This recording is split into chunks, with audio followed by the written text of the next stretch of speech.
everyone. Thank you so much for joining us. I'm really excited about this panel of speakers we have. I do want to start though by doing an acknowledgement that I am on the unceded and traditional territory of the Musqueam, Squamish, and Tsleil-Waututh Coast Salish peoples. I'm incredibly grateful to be on this land, to work, live, and play on this land, and to really reap the benefits of this land. I also want to just take a reminder to ask you to take a moment to visit the Indian Residential School Survivor Society's website to educate yourself, to gain some knowledge, and to donate if possible. All right, I am going to stop the share. Let's make everybody full screen here. Okay. All right, so I am really excited about this panel of women. I met all three of these women as part of another group that I am in. And I'm going to give them a chance to introduce themselves. So I'm going to start with Vicki. Vicki, do you want to start with an introduction?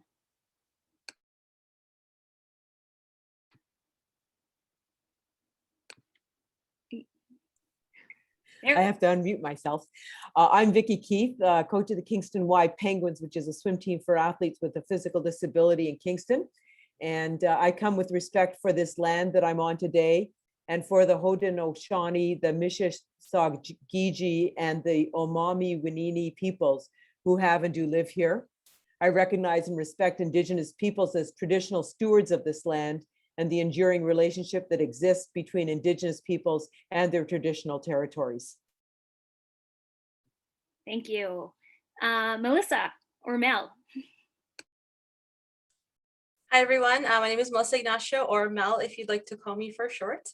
I am just recently added to the coaching staff for the University of Western Ontario's women's volleyball team of Mustangs. So that's me. That is my newest bit for me. But I also want to acknowledge the land that I live, work, play, learn, teach, and coach on. I've begun my reflection on what it means to live on the traditional territories of Anishinaabewaki, Adewanderong, and Mississauga. This land I call home is still home to many Indigenous people from across Turtle Island, and I invite all of you to take the time and reflect on the land that you are on. Congratulations, Mel. That's exciting. Thank you. Okay, and Amy. Bonjour, my name is Amy Wilson-Hans, and I am a coach at the University of Waterloo women's volleyball. So welcome to the OUA, Mel. That's exciting. And I also coach at the Pac-Man Volleyball Club in Mississauga. So I would also like to do a land acknowledgement. While we meet today on a virtual platform, I'd like to take a moment to acknowledge the importance of the land, which we all call home. From coast to coast to coast, we acknowledge the ancestral and unceded territory of all the Inuit, Métis, and First Nation people that call this land home.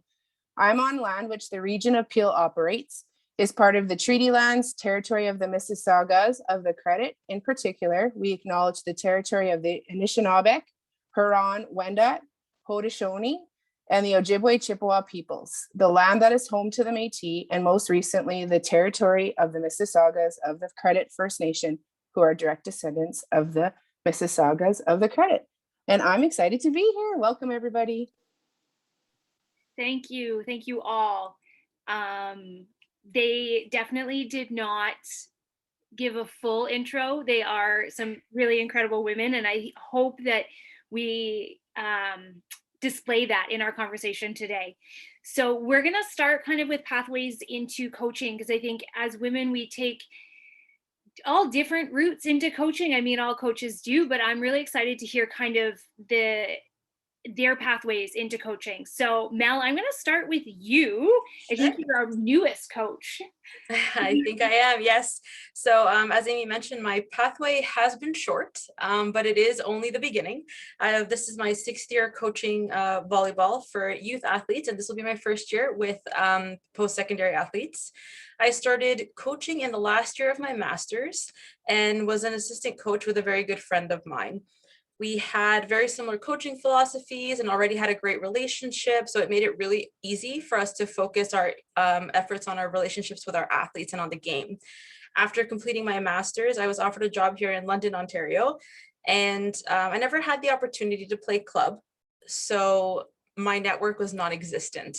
So fortunately, I really enjoyed coaching, really enjoyed playing volleyball. So I sought out pickup games and started networking that way. I coached for 3 years with the London Sharks Volleyball Club, during which I was very blessed to have the opportunity to participate with the Team Ontario programs, some of which were the Team Ontario Regional Program, the Team Ontario Academy, which they did online last summer for COVID. And pre-COVID, I was selected as a coach for the Tall Maples program and the Ontario Summer Games. And as I mentioned in the intro, I have just joined the staff of the University of Western Ontario women's volleyball team. That is amazing. I love, and I think this is a female thing, but your career is 6 years long and you refer to it as short, which I think is such a, a statement to us women. We tend to downplay what we've done because even in those 6 years, you have done so much. Thank you. I think it's important how you keyed in on the need to network, and that's such an important part of sport. And I think the fact that we're all together is actually due to a networking situation. And it lends to so much success in sport. So thank you for bringing that point up. Amy, do you want to fill us in on your pathway? Yeah, absolutely. Just for a minute though, I'd actually like to do an introduction if that's okay. So I'm going to say it in Ojibwe. Buju, Inindiwamek Indak Amy, Indigenous, Aya, Ojibwe, Anishinaabe, Indwa, Jishi, Indodum, Manidu, Badatuankig, Indanash, Indash, Milton, Udinag, Inde, Nugam, Gashinode, Gijik, Indi, Andaz, Bate, Etego, Nita, Anishinabem, Idash, Iginiknu, Amaguz, Igayebe. So what I said was, hello, my relatives. My English name is Amy. I am an Ojibwe person. I'm from the Duck Clan and from Manitou Rapids, but currently reside in Milton, Ontario. I was born in freezing over the moon, which is November. I only speak a little bit of Anishinaabe as I'm still learning. And I've been a coach for almost 15 years, but roughly 5 in the high performance stream. I started out in Northwestern Ontario, a little town called Fort Frances. It has about 8,000 people. And it was my dad who actually got me into coaching. So an elementary school back home needed a coach, and my dad knew I was blessed with many gifts. So he gave me a call and said, you know, Ames, they're looking for a coach for the grade 8 girls team. I think you should dive into this. So I thought, you know what the heck? So I did. And here I am, like I said, 15 years later. I was blessed to be an apprentice with the Canada Games cycle in 2017 as an Aboriginal apprentice through the Coaches Association of Canada. So I did Team Ontario in 2016, and then again in 2017, and again in 2019, and again this year, but unfortunately it was canceled due to COVID. As I said, I coach at the University of Waterloo, and I just started last season. So like Mel, I'm new kind of in that stream, but excited to get my second season under wraps. Hopefully COVID behaves itself. I'm also the Aboriginal head coach of the Aboriginal Team Ontario that'll compete at the North American Indigenous Games in 2023 now. And yeah, I'm, like I said, part of the provincial team. So my pathway has been a little bit like bumpy along the way.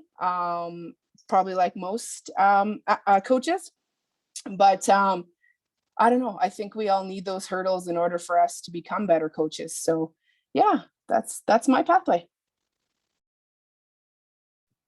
Thank you for doing the introduction and sharing your language with us. That I greatly appreciate that. And to hear the name of the month, that was amazing. I've never heard that, so thank you. And I think you touching on the ups and downs of the career is such an important part, because that is our careers kind of ebb and flow, and we find opportunities. And as Mel said, that networking comes in. I'd also like that you guys both acknowledge you started kind of at the grassroots level and you've made your way up. And I think that's something that's so important to kind of highlight, that you can start there and make your way up. And it's not always, I come from the hockey world, and the men, like, they come out of the NHL and they dive right into the NHL. And I was like, excuse me, like, what about those of us that have been working our way from the bottom? So I appreciate that you guys shared that story of starting from the bottom and building your way up. Now, Vicki, I think you've had the longest career out of all of us, with many. Did you just call me old? I did not call you old. You are well experienced, which I'm excited to hear about your career, because I read your bio and I'm like, you've done it all. So tell us. Well, I've been coaching for around 40 years now. I had a couple of years off in the middle of that. I was both a volunteer and a paid coach for a number of different sports, including as a volunteer when I was a teenager in blind javelin. This was a life-altering experience because I thought I knew a lot as a coach. And so when all the javelins would be thrown, I thought, well, now I can go get them. So I just yelled clear and headed out to pick up the javelins to see one come flying past the side of my head. And I realized then that I had a little bit more to learn. I didn't get javelined, but I continued on with my coaching. I actually started my career as a less than stellar competitive swimmer. Never reached even the regional level. Became a grassroots swim teacher and then a coach. And while I was an age group coach, I realized I had a career that I wanted to follow in open water swimming. So I retired from coaching for a few years and went into my open water swimming career, where I set still hold 16 world records in open water swimming. And then I decided that what I really wanted to be was a coach for para swimming. I wanted to coach athletes with physical disabilities. I'd never planned on becoming a high performance coach. My goal was grassroots and development and just being what we now call a transformational coach. But it turned out my swimmers had different goals, and their goals were to be high performance athletes. And if that became their goal, then I followed them along and became a high performance coach. That's amazing. And just a casual, you have some world records in there. A couple.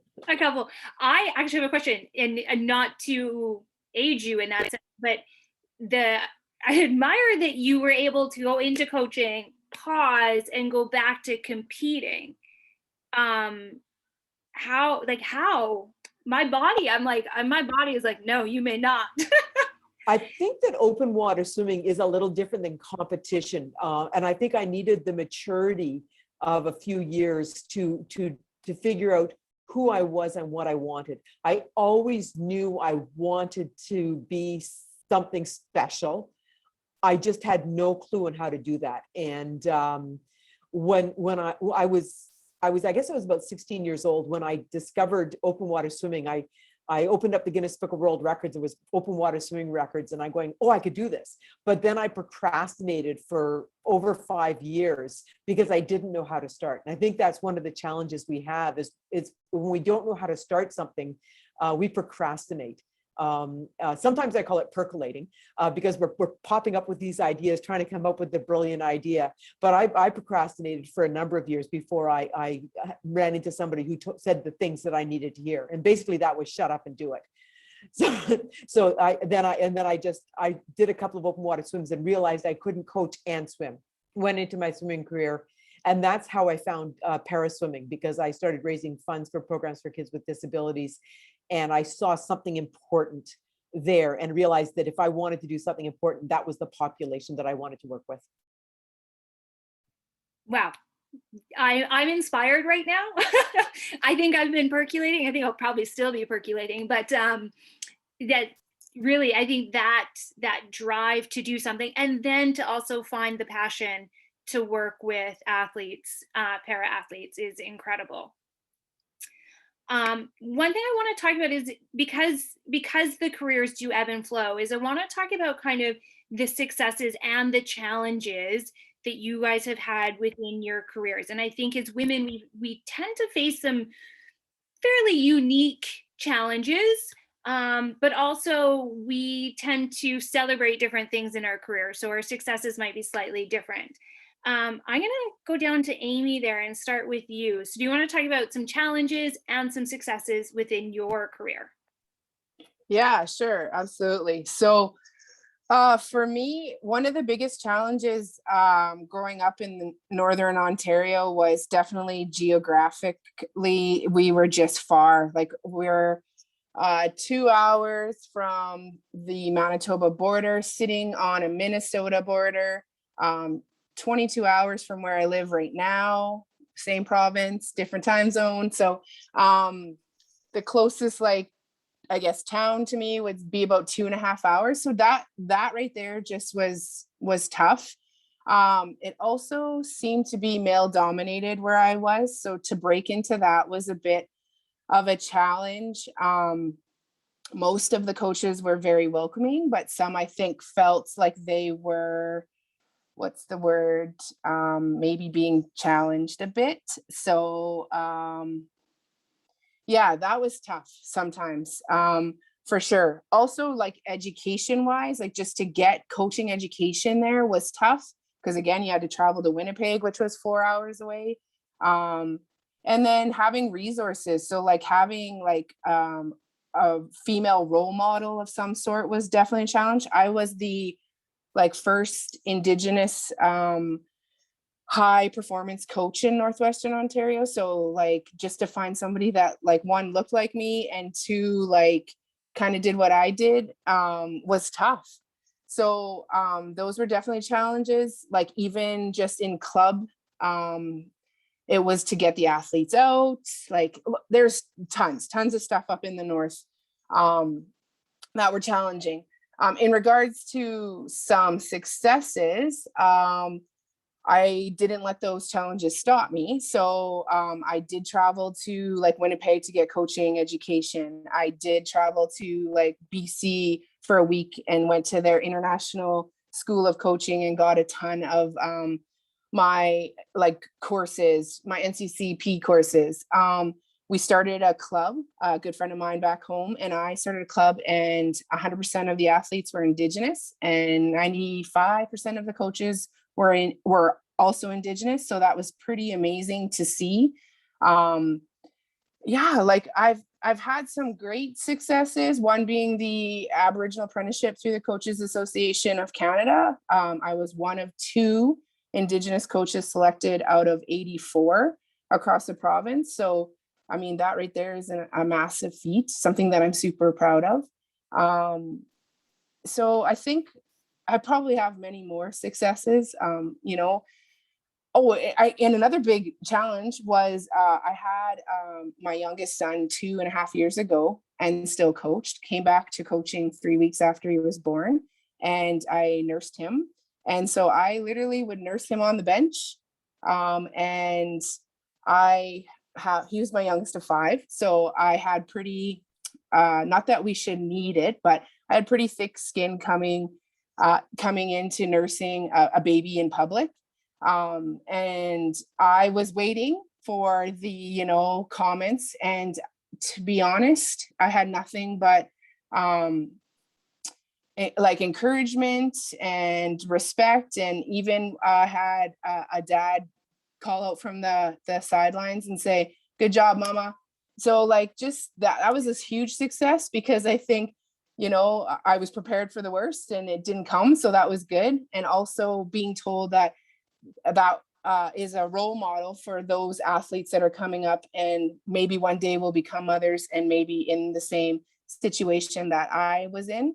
A baby was hungry and he needed to be fed, and that's what that was, right? So yeah, I mean, I guess there's been more successes than there has been challenges, which is good. But I think those are the majority of them. Thank you for sharing. And I think that your comment about the breastfeeding is so important. And we're seeing it right now with the Olympics and the rules around them not being able to bring their children. And I'm like, how are we still here? But I'm so grateful that you had a positive experience and that it's starting to be normalized. And I hope we can continue to normalize both being mothers and having careers and being able to do both at the same time. we'll touch on the other challenges a little later, because I want to talk about some of the stats that are coming out about girls in sport in a little bit. So we'll touch on those challenges. But thank you for sharing. Vicki, do you want to talk about some successes and challenges in your career? I'll start with the challenges. I broke it into two categories: early challenges and more recent challenges.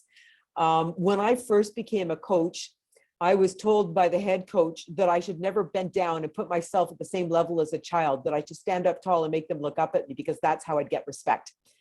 He then went on to tell me that I would not be known as Vicki, but as Ms. Keith, because when they called me Ms. Keith, that's how I would get respect. And shortly after that, I worked with another coach, and he would send the most talented swimmer down the length of the pool and point out to all the other swimmers, this is what a good swimmer does.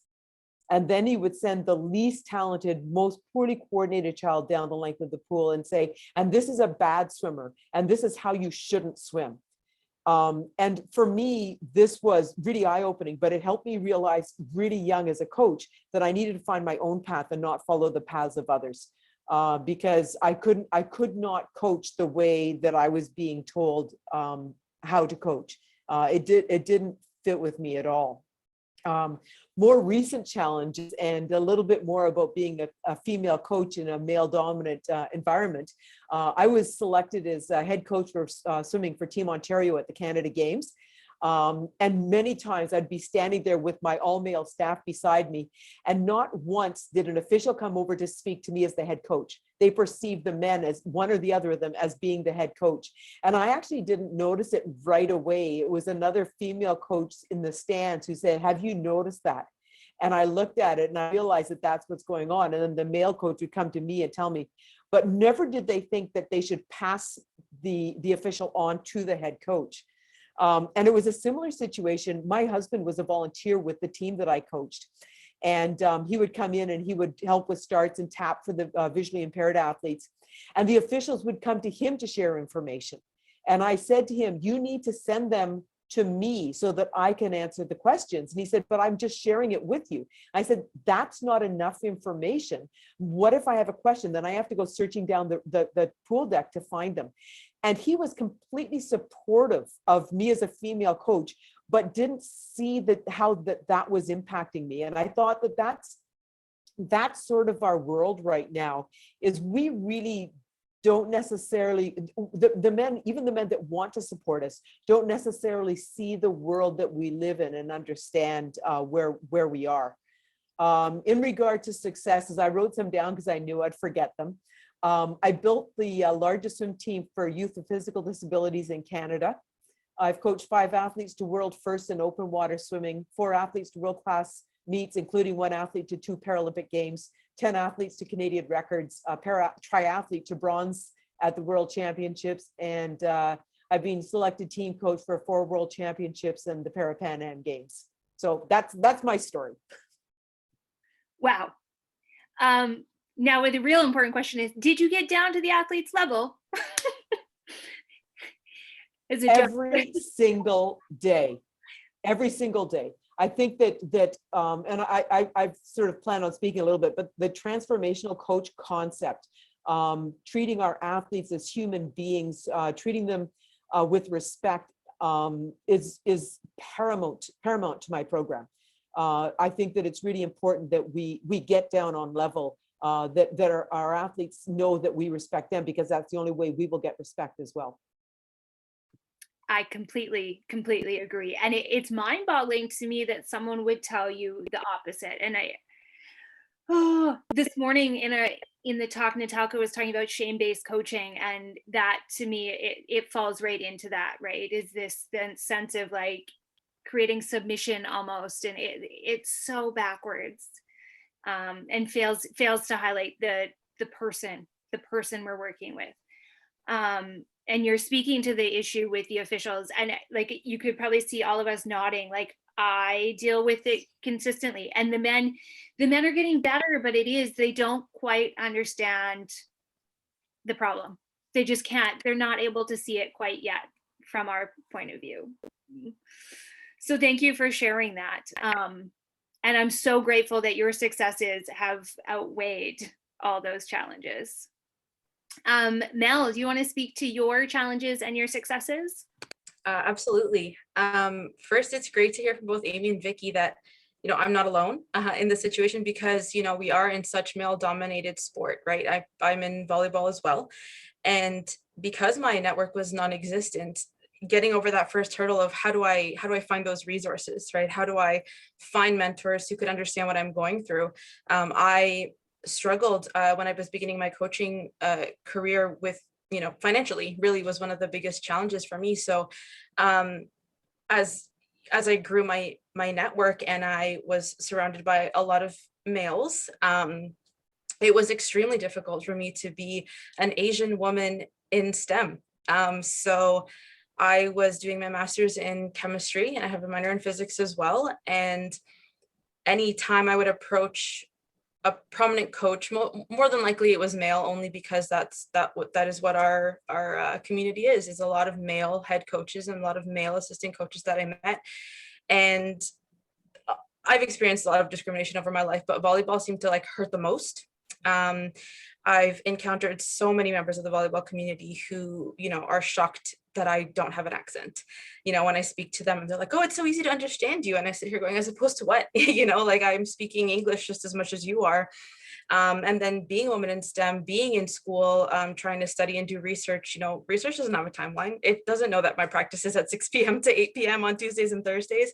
So there were so many times when I would go to practice from 6 to 8, whether I was assistant coach, head coach, whatever it was. And at the time I would drive straight from practice back to the university, start an experiment. And I'd actually have to sleep at the university in our departmental office because my research would come every 3 hours. I'd get new data, put in a new sample in. Luckily that only happened 1 week a month. So that wasn't so bad. But I would do it because I really, truly love the sport that much. And because I did, I was able to form that network. Because I did, I was able to find my resources. And just like Amy was saying, geographically for her, it was hard to find training sessions. Luckily for me in Guelph, it wasn't too difficult. The difficulty for me was financials, right? So I took on multiple jobs. I tutored on the weekends. I had part-time jobs at the university to make some extra cash because being a researcher, separate issue, the stipend for research, graduate research assistants is not good. On top of tuition ever growing, it was really difficult for me to be able to do all of it. So a lot of what I've done really has been out of my pocket. So that's my biggest struggle with it. But I guess when it comes to all that and the perseverance and the motivation and the courage and having mentors like in our enhanced female mentorship program and Jesse's Dare to Try program, it's just so nice to have that support from all of you at any time that I need it. And with everyone's stories, especially Vicki, yours, with being told, honestly, maybe this is a weird kind of way to think of it, but someone who tells me to treat athletes in that way is still a mentor to me. Is just setting an example for the things I don't want to do. So it still helps, right? We're still learning. And I think that's kind of where my successes kind of start, because my whole thing is to always create a relationship with the team, with the athletes, to understand them as people, because a lot of them don't go to post-secondary. A lot of them don't become professional athletes, but I still want them to be good people because they were good people with me. And so some of my successes come from, building good relationships. And one of my most recent successes was I built such a good relationship with this one family that I was able to be part of their journey to get her to a post-secondary volleyball team. And she's actually signed to Fanshawe at the moment. That was really exciting for me. And another would be being able to understand the needs of my athletes. For example, this one athlete I had, she was a perfectionist, and I definitely was like that when I was younger as well. But I have to be honest and expose her just a little bit and say that there was not a practice she did not cry. At the end of every practice, she was in tears. And you wonder if it's a familial thing, and it's not. I spoke with both of her parents and they're like, how do we help her? We don't know what to do. And then it was so early on in my career that's when I realized, okay, it's not just about teaching the technical, tactical, these are people, these are life skills we have to teach them. And so, I am by no means an expert in psychology or in any mental resilience, none of that, but I did some research and, I told her, look, at the end of every practice, you have a job for me. You got to tell me one thing you don't think went so well, how you're going to improve it, and 2 things that went awesome for you, or if there was something your teammates did that were awesome for you, but I need to hear the positive come out of you. And she did it. We did every single practice. And then there was one practice she didn't cry. And there was 2 practices in a row she didn't cry. And by the end of the season, she got so comfortable in the environment that she and I were able to create and foster together that I will never forget her face. She walked in, she's like, Coach Mel, today is not a good day. My timing and for my attack was terrible at school. I am not expecting any better right now. I'm just saying I'm okay with having a good practice today. And I was like, okay. And so for me, that was kind of a success, is that she was happy enough and comfortable enough in failing for that day, that her performance was always amazing whenever she said, I'm not feeling it today. And it was, of course, fantastic. So then that's a confidence building thing, and that's also separate. But those are kind of my successes. It's funny, right? It's not the medals, it's not the wins, it's not the positions for these athletes. It's that they're happy leaving the program after they're with me.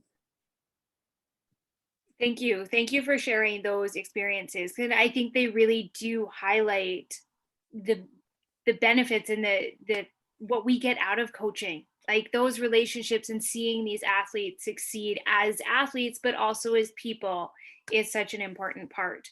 Also, thank you for identifying those hurdles, because I think it's often not spoken about that coaching actually has a financial barrier to it.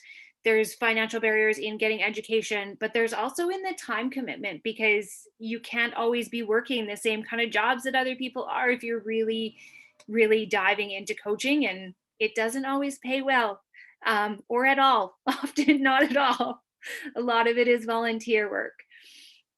I want to kind of shift gears a little bit, but I want to talk about, and I kind of think it plays on what you said, Mel, is what role you think sport plays in community. And you all kind of come from different communities, so I'm interested to hear kind of what you see sport doing for the people that you work with or the community that you're in. And Vicki, I think you're in a very unique spot. So do you want to maybe speak about how sport plays a role in your community? Sure. I think the sport shows others what is possible in our world. It breaks down barriers. And for me as a coach of para-athletes, my athletes are changing perspectives and demonstrating possibilities where others often identify impossibilities. Often somebody looks at somebody with a disability, and whether they're using a wheelchair or a walker, or they move differently, and their initial thought is all of the things that person can't do. Right from the very beginning of their lives, when they're born with an exceptionality, the doctors will tell their parents all the things they're not going to be able to do. So this is a way we can change perspectives. I think we just need to show people that there are no limitations. And I think that that's one of the things, especially parasport is doing, is there are no limitations. Anything can be achieved.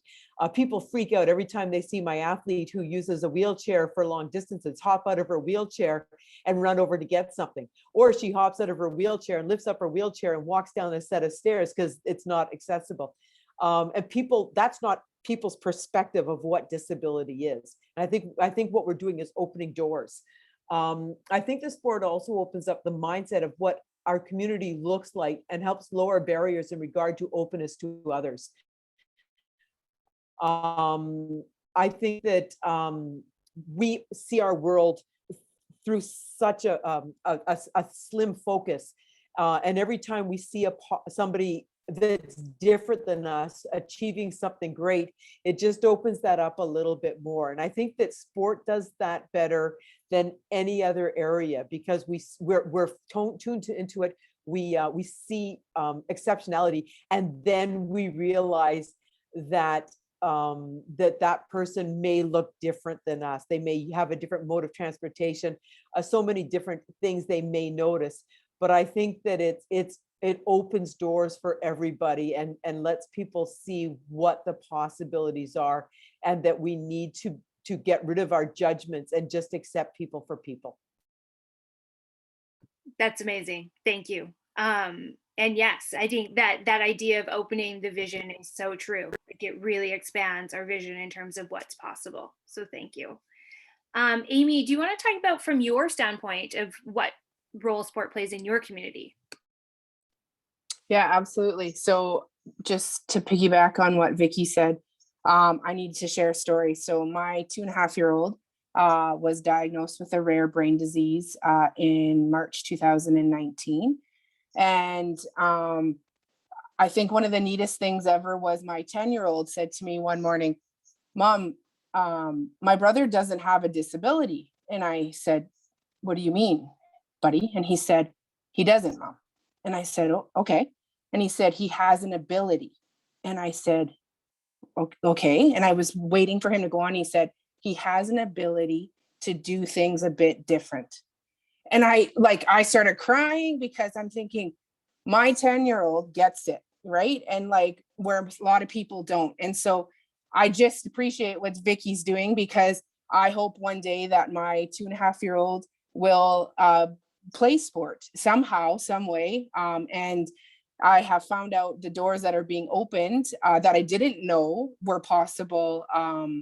Like the, what is the word? The groups and like the sports out there that are available to my 2.5-year-old once he gets a little older. So just, that's so awesome, Vicki. I'm just so happy and just pleased to be on this with you and to listen to you talk about people in parasport. So that's amazing.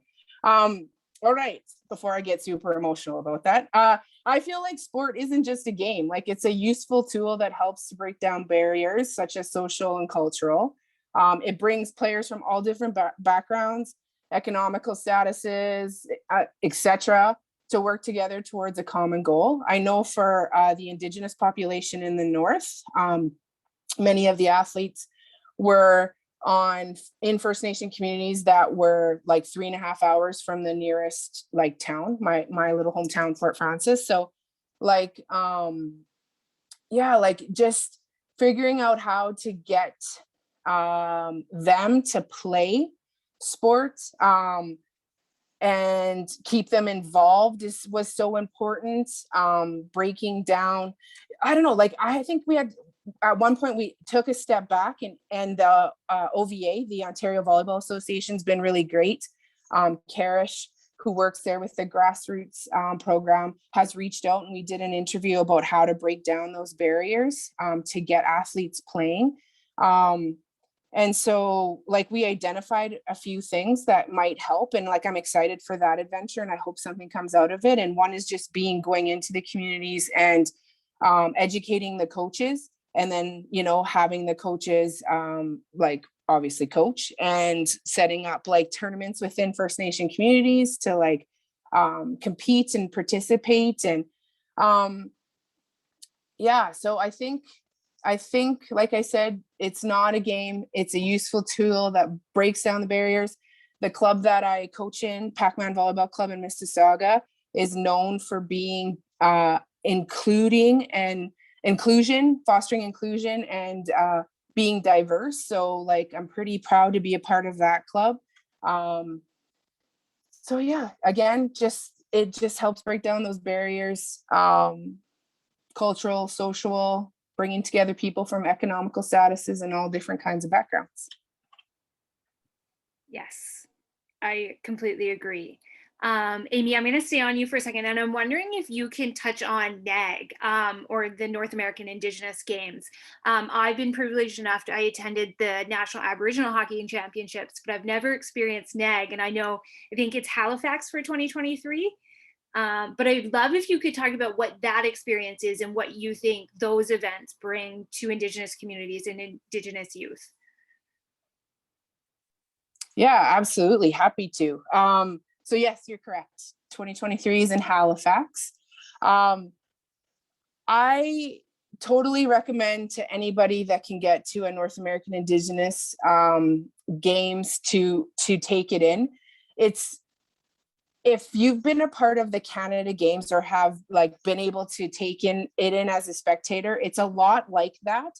So multi-sporting event, all Indigenous athletes, all Indigenous coaches, but it's centered around like culture. So like there's the athlete village, but there's also like a cultural village where there's like powwows going on and drumming and like, you know, people selling beadwork, and like there's also some of the like traditional games are being played as well. So that's kind of neat to go take in and see. they're not competing, but they're like, showing the traditional games.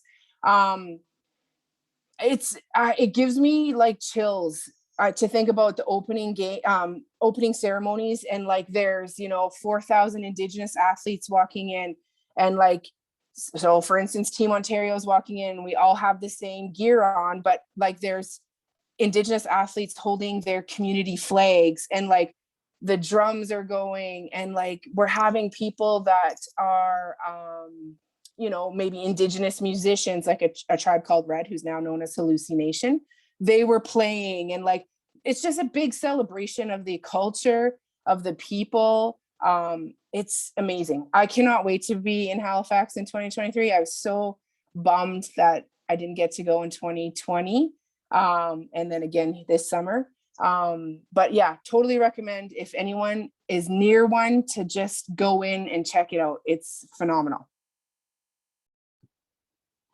Yes, I was just thinking even the opening games the opening ceremony for the Aboriginal Hockey Championship was just one of the greatest experiences that I have been part of, and I'm so grateful to be there. So yes, and I'm looking forward to NAG and all of those events coming back.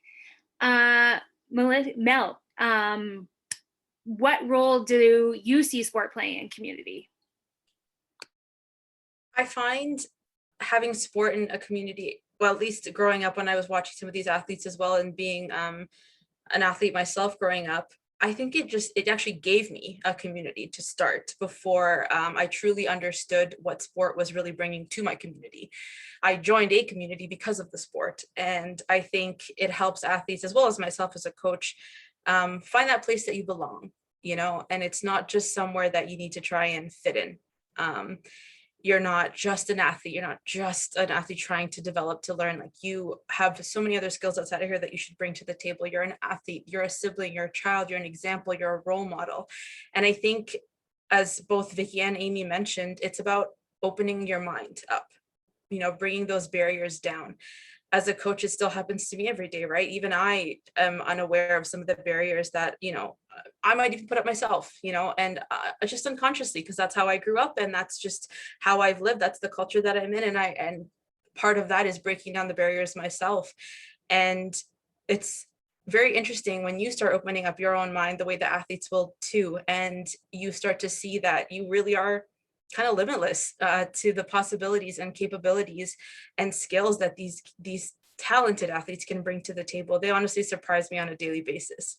So even though sport is there for them to appreciate, enjoy a similar interest, I find it also allows them to create friends outside of it. And one of the things I really enjoyed doing back when I was starting was having study buddies.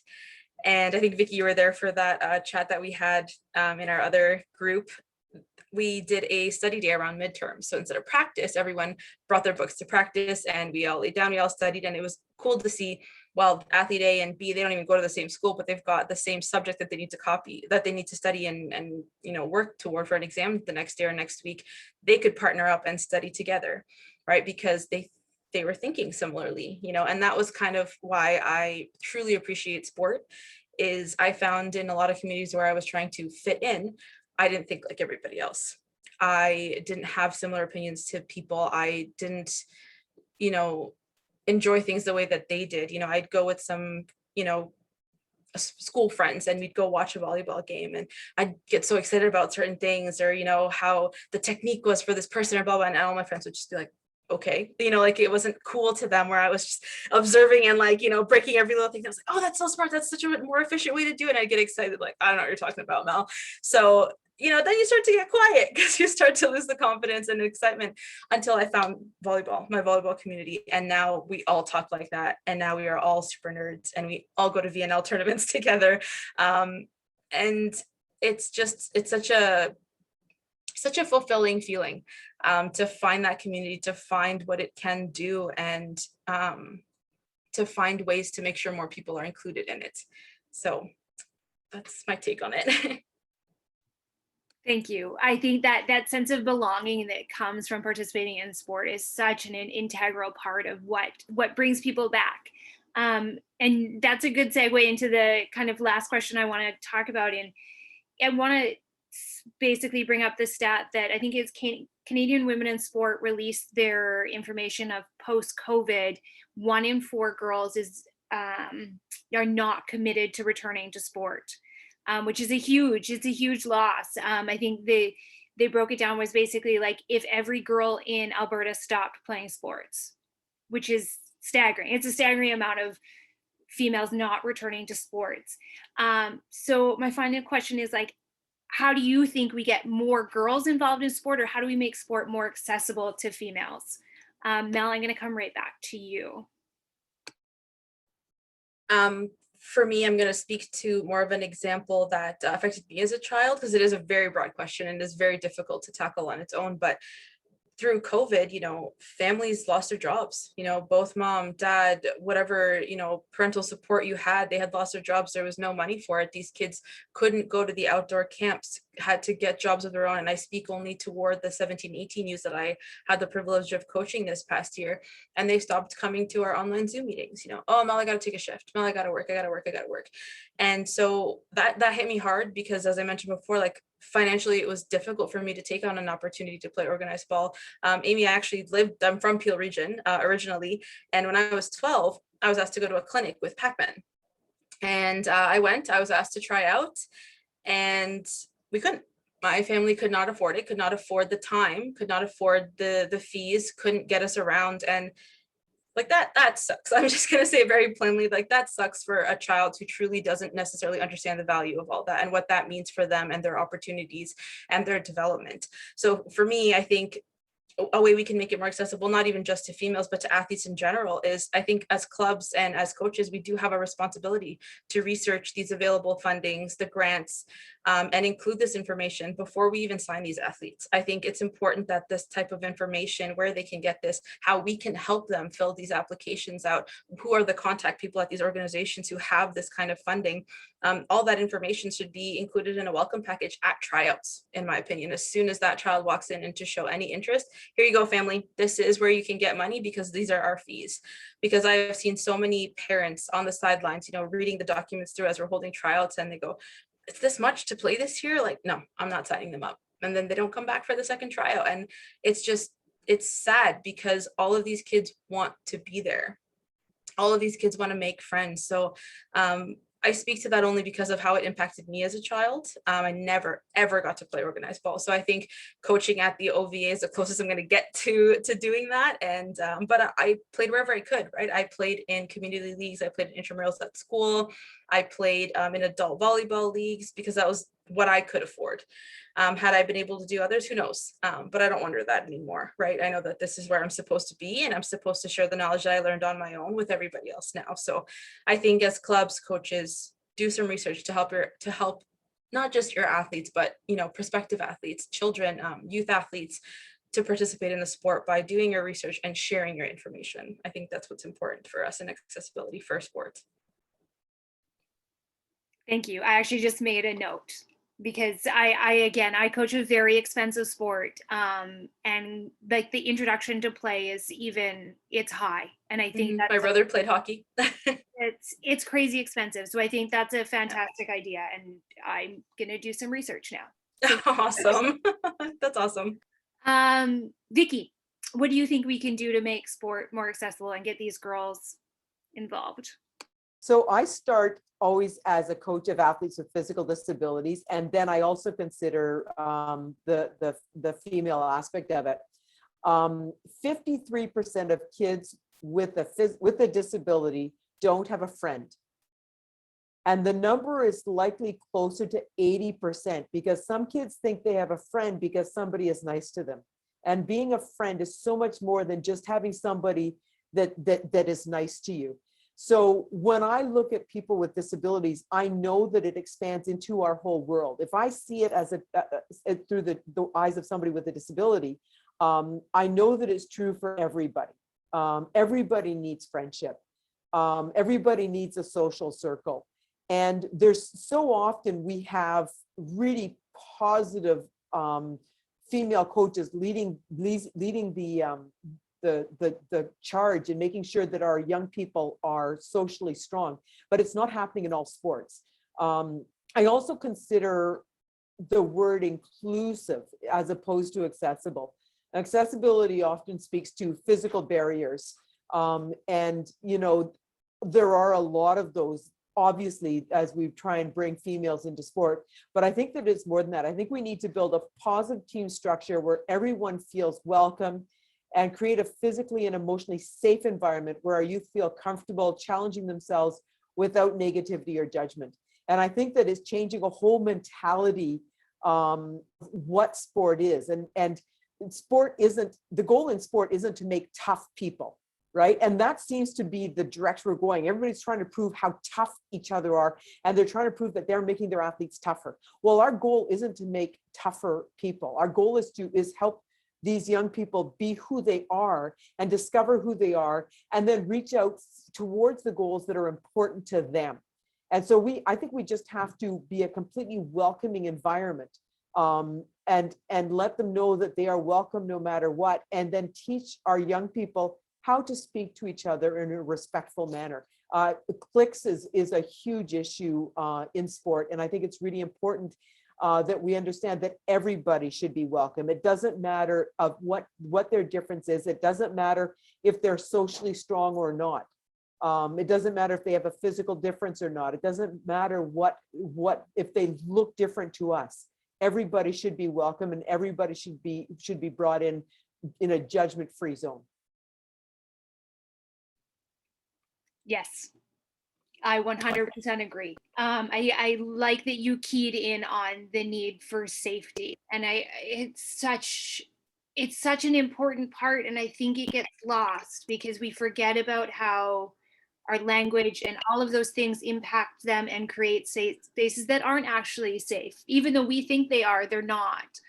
We're defining safety as there's no physical barriers that are going to cause them pain, and there's nobody abusing them. But safety is so much more than that. Safety is the communication we use. It's the type of humor we use. It's being careful, especially with things like sarcasm, because sarcasm can be funny, but it can hurt someone. And even if you're focusing sarcasm on one person, the person standing beside them may not get sarcasm and may be really hurt by it. We have to be very aware of every word that we say. That is safe coaching. Yes. And I know the change is coming, but it's slow, and but thank you for that. Thank you for highlighting that. Amy, what do you think? Yeah, so like I had a lot of things written down, the same as Mel and Vicki had already said. Like creating a positive sport experience, fostering inclusiveness. I think too, we as coaches sometimes forget that these athletes are humans, they're people.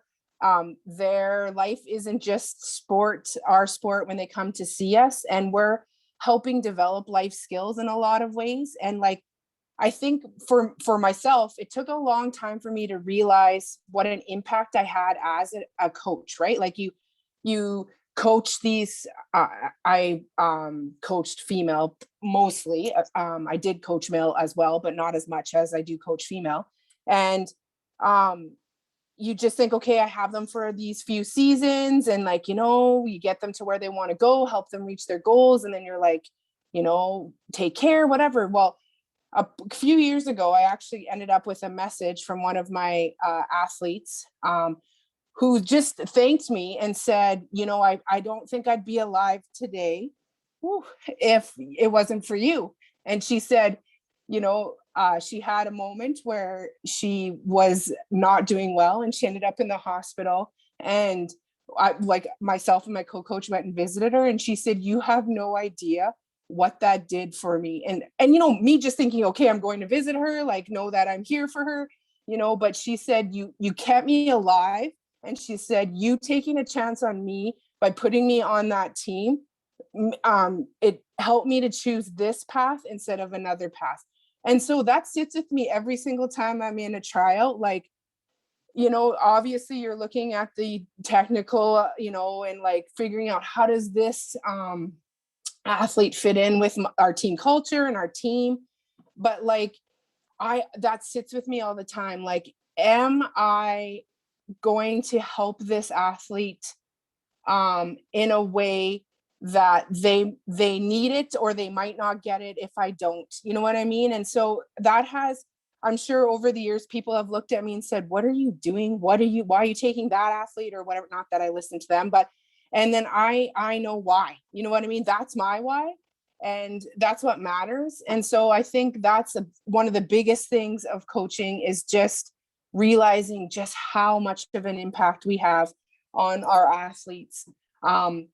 The other cool thing is myself and one of the assistant coaches at Queen's University, her name's Natasha Spalling, who you guys all might know from Enhanced Female Mentorship, an amazing human. But we took an fostering inclusion in sport webinar through University of Toronto.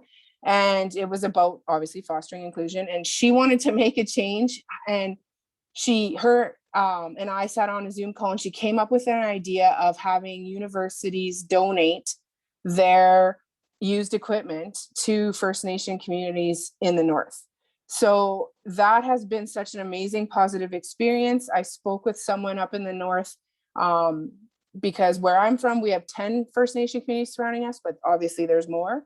And she, the lady I spoke with, was just in tears and excited, because she said, you don't know how many athletes I've had to tell, I don't have shoes, I don't have knee pads, I don't have, you know what I mean? And she said, this is going to help so many Indigenous athletes. And so, yeah, I don't know. Those are the biggest things I think that,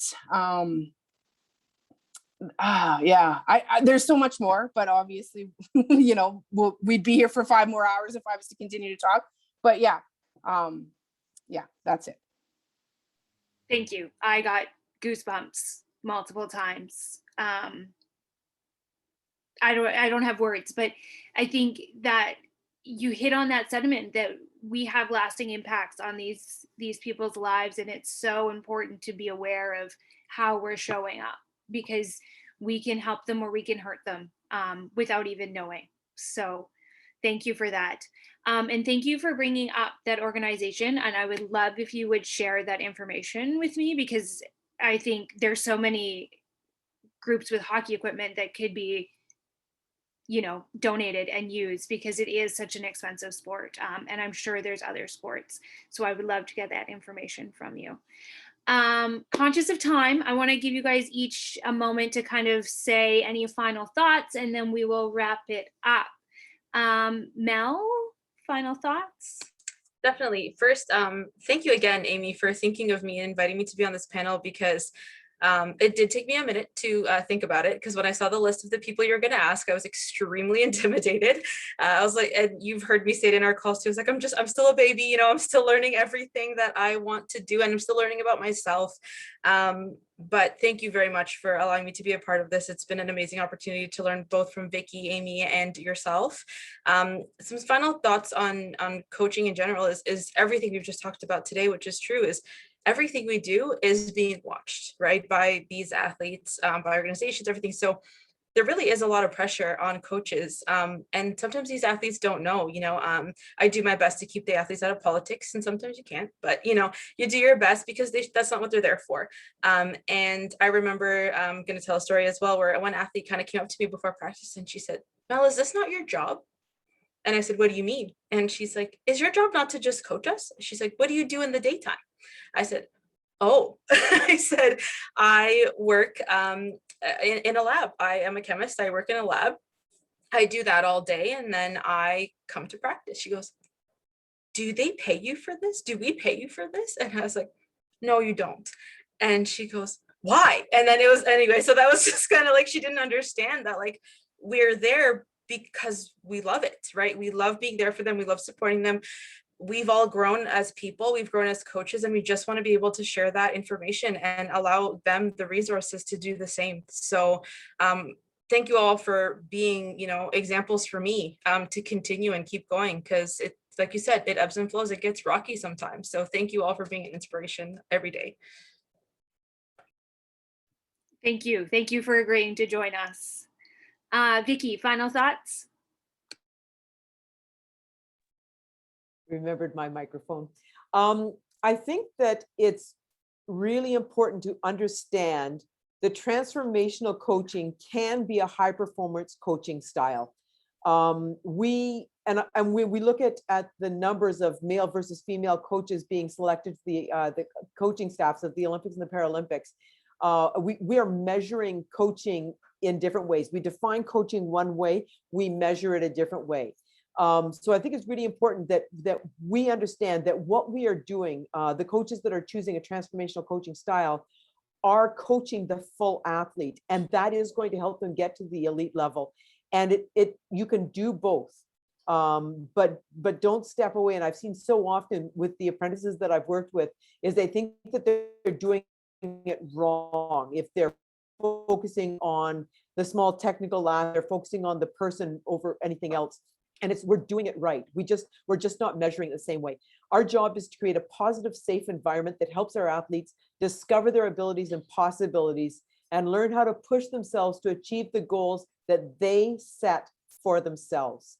And I think that when we realize that we are here for each individual athlete and not for a team, although that's always going to be part of it, but we need to be working with each individual person as well. Thank you. So well said. And so important. And I hope we're going to see more of that. Thank you. Amy, final thoughts? Yeah, I just want to say thank you, Amy, for asking me to be a part of this. And thank you, Vicki and Mel. I've learned a lot from both of you on this panel. And I hope one day that we get to actually be in person and say hello. I just to kind of piggyback what Vicki was saying about the athlete, I also think as coaches we need to set goals for ourselves and just remember why we're there, and every day do something to work towards those goals to get us closer to those goals, whatever they may be. And so I think it's important for us as well to take care of us so that we can be the best coach that we can be for those athletes. So again, thank you so much for asking me. I am so honored to have been a part of this panel, and I'm excited for what this week brings. Thank you so much. Thank you to all of you for taking the time to be here and to share your stories. And thank you to everyone who's watching. And hopefully we'll see you on some other talks. Okay, thank you. Thanks, Amy. Thanks, everyone.